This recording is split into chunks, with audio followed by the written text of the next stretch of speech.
แนะนำขั้นตอนการฝากเงินในโบรกเกอร์ของ KVB ผ่าน Binance หลังจากที่เราล็อกอินเข้าสำเร็จแล้วให้เราคลิกไปที่เงินฝากแล้วก็จะมีให้เราเลือกฝากเป็นสกุลเงินกีบ USD แล้วก็จะเป็น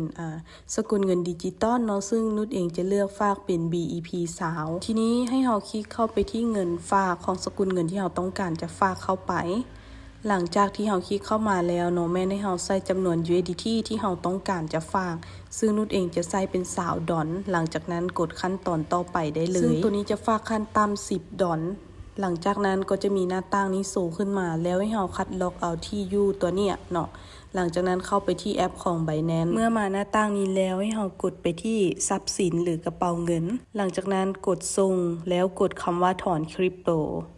ทีนี้ให้เราเลือกเป็น USDT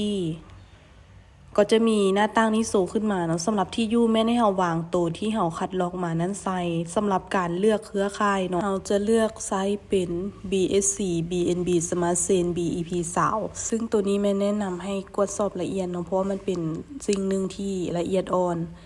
หลังจากที่เราเลือกสำเร็จแล้วให้ใส่จำนวนที่เราต้องการจะถอนหลังจากนั้นกดคลิกเข้าไปที่ถอนได้เลยเมื่อมาหน้าตั้งนี้ให้กดคลิกเข้าไปที่ยืนยันซึ่งหน้านี้ก็จะมีให้เลือกให้เรากดถ้วยตีนกาออกเนาะหลังจากนั้นให้เรากดเข้าไปที่รหัสผ่านแบบตัวเลขซึ่งมาหน้านี้ก็คือให้เราคัดล็อกรหัส 2FA ของเรามาวางใส่หลังจากสำเร็จแล้วกดส่งได้เลยบางครั้งมันก็จะถามเป็นรหัส 2FA บางครั้งก็จะถามเป็นรหัส OTP จากเมลโอนสำเร็จเรียบร้อยแล้วให้กลับมาที่หน้าต่าง KVB แล้วกดไปที่ซันได้สำระเรียบร้อยแล้วหลังจากนั้นกดใส่แล้วกดยืนยันให้เรารอท่าแป๊บนึงเนาะเดี๋ยวเงินก็จะเข้า